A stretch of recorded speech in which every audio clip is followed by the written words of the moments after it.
Jean-Pierre Crispon. Alors, Jean-Pierre Crispon, bonjour. Bonjour. Magicien, moi je dis magicien malicieux, d'ailleurs ça se voit dans l'œil, si vous le voyez quand il regarde. L'allure d'un lutin farceur. Alors je sais pas qui a écrit ça, le premier, mais on n'est pas loin finalement. Puis un surnom affectueux, un peu oublié aujourd'hui, mais que parmi les magiciens connaissent bien, le nain. Alors je Oui. sais pas pourquoi, c'est une question de taille, moi je suis pas grand Je non pense que plus. c'était une question de taille. C'était une parce question de taille. Mais comme quoi, il y a des nains qui peuvent être très grands, puisque Jean-Pierre Crispon est un magicien reconnu et du public et aussi du milieu de la magie. Alors la magie, ça vient d'où, Jean-Pierre?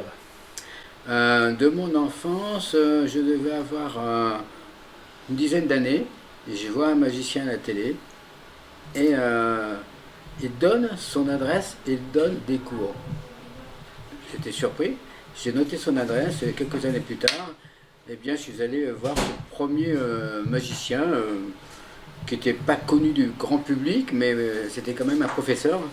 Et je ne sais pas pourquoi, mais tout de suite, j'ai senti, pas réfléchi, hein, je me suis dit, il faut que je prenne des cours de magie, je serai magicien.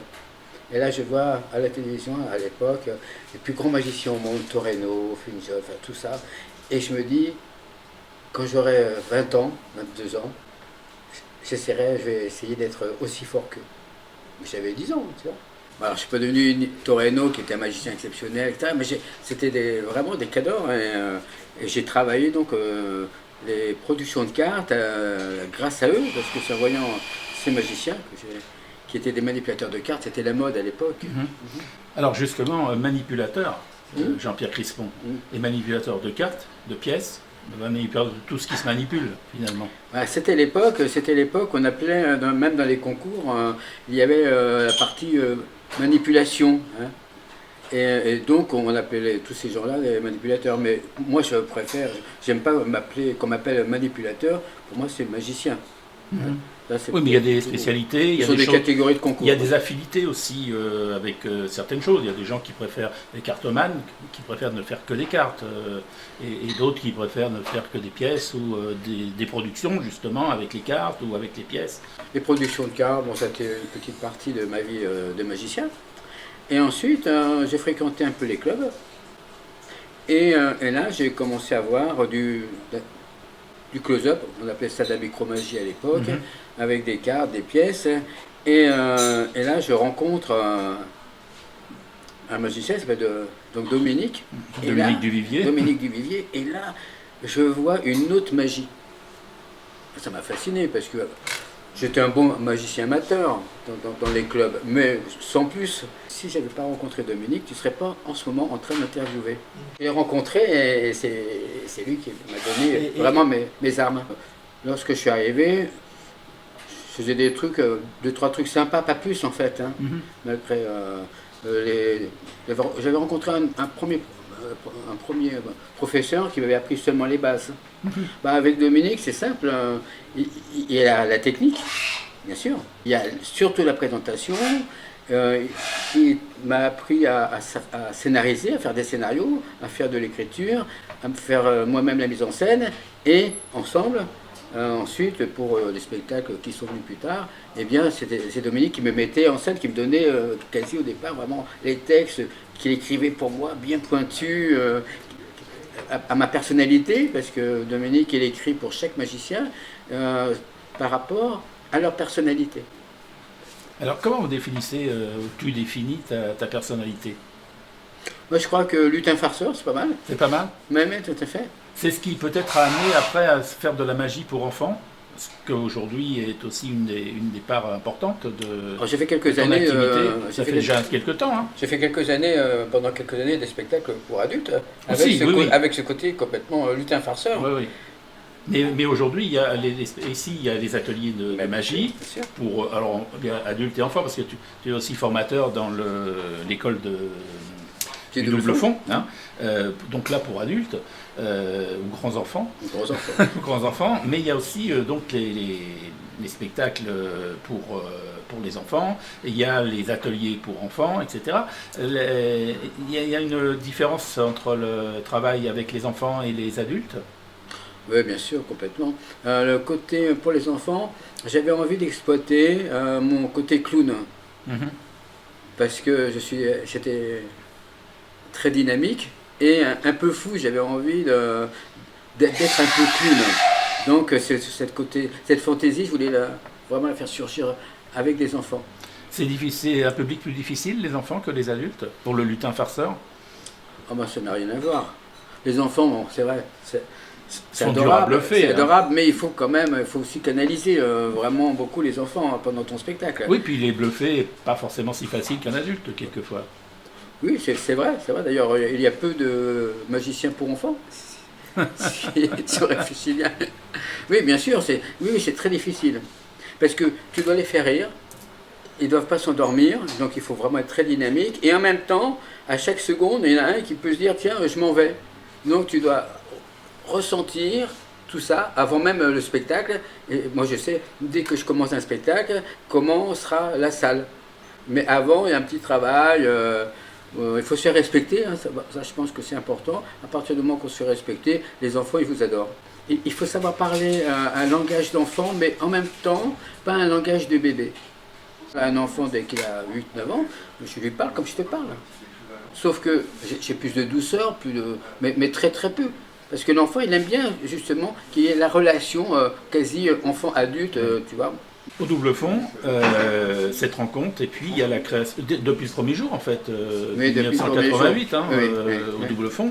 Et alors il y a la magie, je le disais, des spectacles, il y a la magie aux tables aussi, puisque ici les serveurs sont magiciens, hein, comme on dit.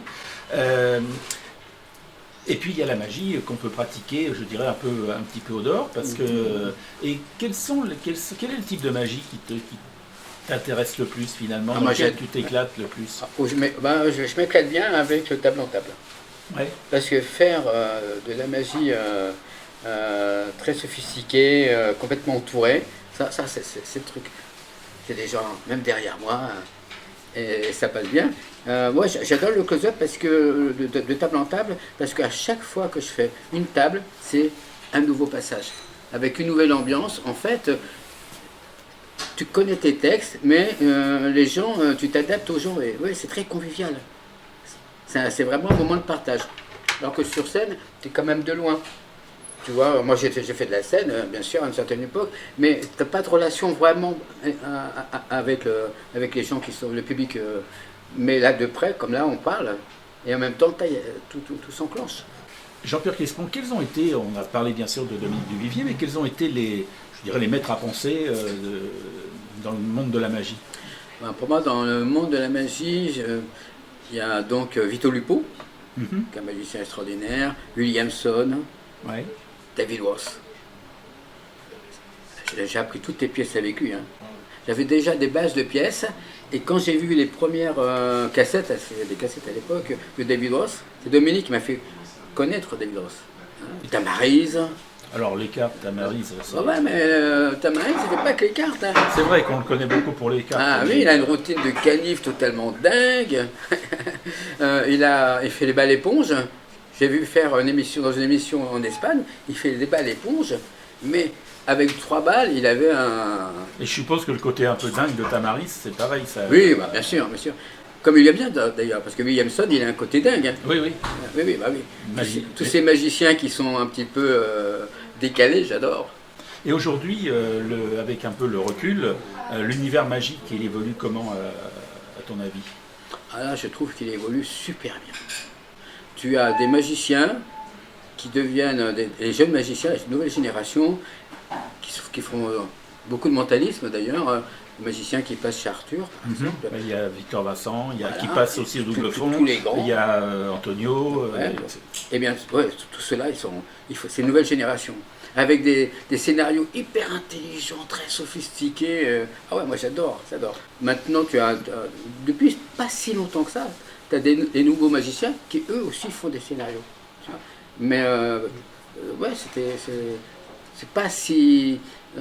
c'est un peu exceptionnel encore. Tu vois, par exemple, la magie asiatique, oui. Ils sont hyper forts en technique. Mais pour l'instant, moi, j'ai pas vu beaucoup de scénarios. Alors, il y a le barrage de la langue, peut-être aussi.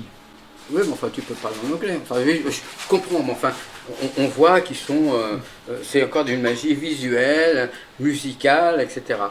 Aujourd'hui, la magie, c'est l'échange, c'est la convivialité. Je ne crois plus vraiment, à part un ou deux numéros que tu peux mettre dans ton spectacle, mais c'est surtout un spectacle où il faut parler, raconter des choses, comme un film. Quel est le meilleur compliment que tu aies entendu des spectateurs Moi, le meilleur compliment que j'ai entendu, et ça m'a guidé dans ma magie. Il y avait une dame qui avait vu un spectacle de Dominique. Elle était remontée pour boire un verre en partant, et elle dit ouais, ce qu'il a fait Dominique, c'est pas possible. Et ouais, parce que c'est pas possible, parce que pendant tout le spectacle, il a jamais touché à son jeu. C'est pas possible, il a jamais touché à son jeu. Là, j'ai compris ce que ça voulait dire pour le spectateur, le c'est pas possible. La magie, le c'est pas possible, pour moi, c'est le Graal, c'est plus fort que les applaudissements. Quand quelqu'un te dit, il n'a pas touché au jeu, il n'a rien fait. Et donc ça, c'est cette sensation qu'elle avait de Dominique. Parce que Dominique, lui, il a toujours l'impression de ne pas toucher les cartes. Et ça, c'est vraiment très très nouveau. Quand je vois que beaucoup de magiciens ont toujours le jeu en main, eh bien, le spectateur dit, oui, mais pendant qu'il a les jeux en main, il magouille, tandis que... Jean-Pierre Crispon, encore un rêve en magie? Ouais. On peut le dire ou... Oui, tu peux le dire, parce que, vu mon âge, oui, je m'entraîne tous les jours sur des nouveaux effets. Tu vois, donc je rêve, donc c'est des tours où on peut trouver, où je travaille l'idée de ne pas être touché, de c'est pas possible, tu vois. Donc de trouver, par exemple, j'ai beaucoup travaillé le topit. Alors le topit, donc c'est une technique, on va dire, pour escamoter des objets, des choses, etc. Donc c'est comment on fait disparaître... Voilà, exactement. Alors il y a plein de façons, elles sont secrètes, mais c'est une technique qui donne vraiment l'illusion que tu fais rien. Oui. C'est vraiment de la magie. Tu n'es plus obligé de faire des transferts, tu fais ça, il n'y a plus rien. Et puis il y a eu une série de DVD sur la magie, donc tu as fait le DVD sur les pièces. Il y a un DVD sur les pièces, un DVD sur la fameuse technique de disparition. Et puis j'ai fait aussi d'autres cassettes. Il y a eu une cassette sur les productions de cartes. Mm-hmm. Et puis une autre sur les cigarettes. Enfin, ça c'était à l'époque des cassettes. Ça c'était avant aussi, où on fumait encore, il y avait des cigarettes. Fumait, exactement. Est-ce que l'évolution de la magie fait qu'il y a on parle des cigarettes, mais est-ce qu'il y a d'autres choses qu'on pouvait faire et qu'on ne peut plus faire aujourd'hui, ou le contraire, qu'on peut faire aujourd'hui, qu'on ne pouvait pas faire avant? Moi, je crois que ce qu'on peut faire vraiment aujourd'hui, c'est surtout cette magie rapprochée. Ce table en table, le close-up, ça les Français, mais ils adorent ça. Le spectateur, autrefois, la magie de scène, il aimait bien, je parle du public français, mais il venait avec des enfants, enfin c'était un spectacle familial. Nous, ici au Double Fond, tous les soirs, à 21h, il y a de la magie de close-up, ou de salon on va, à 21h, uniquement pour les adultes. Mais il y a des enfants, enfin, ça dépend. Il n'y en a pas beaucoup, il y en a moins, mais il y en a quelques-uns. Et puis en plus, on propose que les enfants qui ont moins de 10 ans, on leur propose plutôt des spectacles pour enfants, parce que c'est pas le même univers. Parce qu'il y a des scénarios, il faut connaître beaucoup de choses. Merci Jean-Pierre Crispon de nous avoir éclairé sur vous, votre magie, et puis en même temps, eh bien, on se retrouve tous au Double Fond. Et alors venez prendre même un verre avant le spectacle, ou pas pendant le spectacle, mais avant le spectacle. Ouais. Et vous aurez Jean-Pierre à votre table qui passera avec des cartes, des pièces, ou que sais-je encore. Ok, merci. Merci beaucoup. Merci.